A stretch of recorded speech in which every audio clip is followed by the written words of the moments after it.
The 2025 WNBA All-Star game was poised to be a spectacle, a clash of titans with Team USA facing off against Team WNBA, a roster of stars denied Olympic spots but hungry to prove their worth.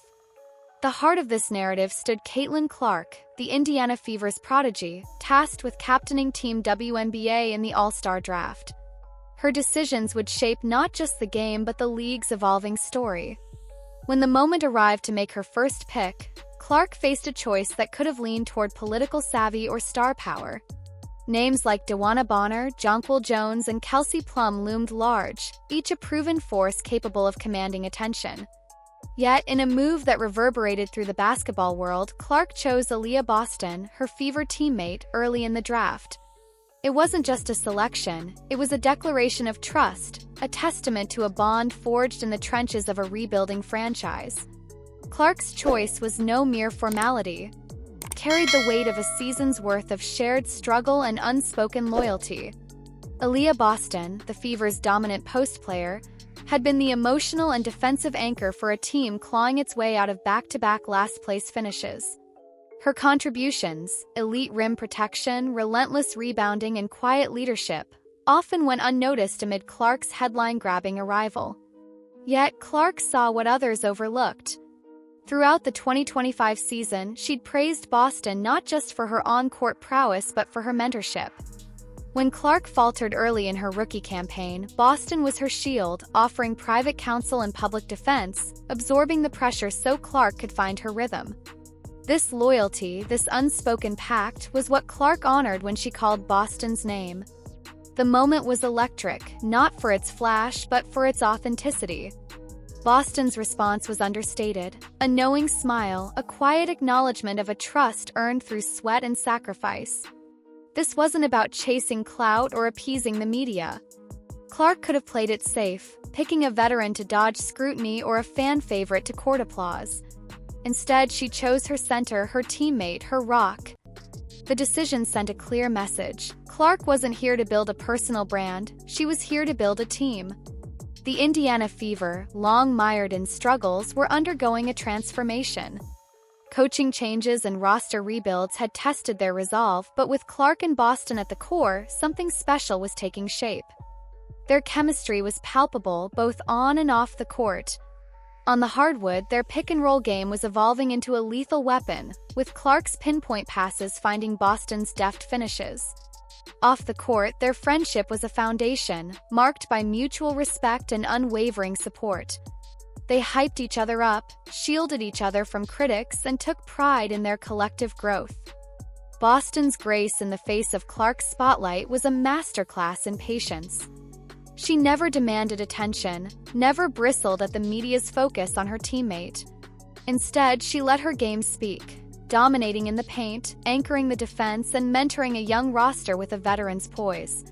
Her faith in her work, her trust in time, paid off in that draft moment. Clark's pick wasn't just a nod to Boston's skill, it was a recognition of her character, her selflessness, her leadership. It was a signal that the Fever's culture was shifting from individual egos to collective purpose, a blueprint for a franchise aiming not just for wins but for a dynasty.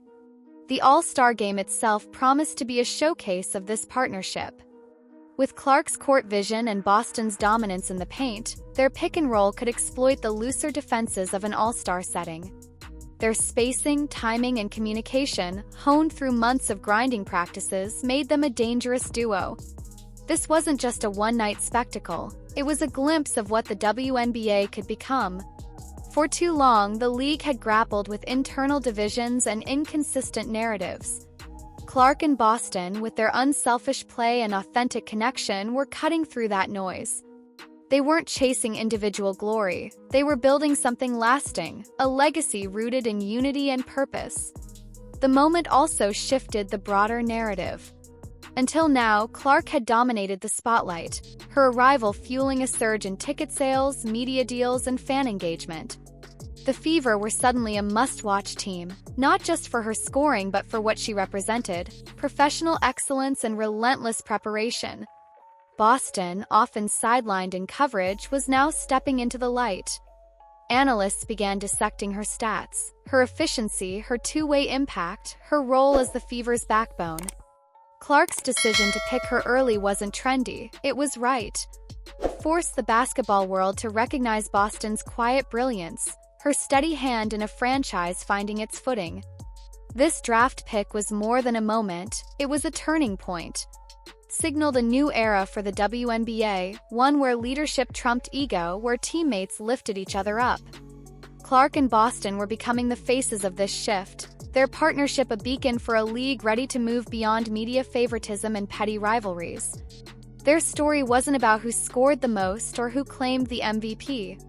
It was about trust, about loyalty, about two young stars reshaping a franchise with class and conviction. As the All-Star game approached, the focus wasn't just on the scoreboard but on what this duo represented. Clark's choice to prioritize Boston over flashier names was a veteran move, a recognition of the teammate who'd held it down all season. Boston, with her patience and professionalism, had earned her flowers. Together, they were proving that greatness isn't built on headlines. It's built on the work no one sees, the trust no one questions, and the belief that carries a team forward. Caitlin Clark's decision to pick Aaliyah Boston early in the 2025 WNBA All-Star Draft was a powerful statement of trust and loyalty, elevating their Indiana Fever partnership above star-studded alternatives. Boston's understated brilliance, her defensive prowess, leadership, and mentorship, had been overshadowed by Clark's meteoric rise, but this moment brought her into focus. Their chemistry, forged through shared struggles and a commitment to team-first values, signals a new era for the WNBA, one defined by unity and purpose. As they prepare to showcase their pick and roll in the All-Star game, Clark and Boston are not just building a team, they're redefining what leadership means in the league. What do you think? Did Caitlin Clark make the right call picking Aaliyah Boston? Can this duo lead the Fever to a new era of dominance? Drop your thoughts in the comments and let's talk about this game-changing moment. If you love this breakdown, hit that like button, subscribe, and tap the notification bell to stay locked in for more. The All-Star game is coming, and the Fever's rise is just getting started.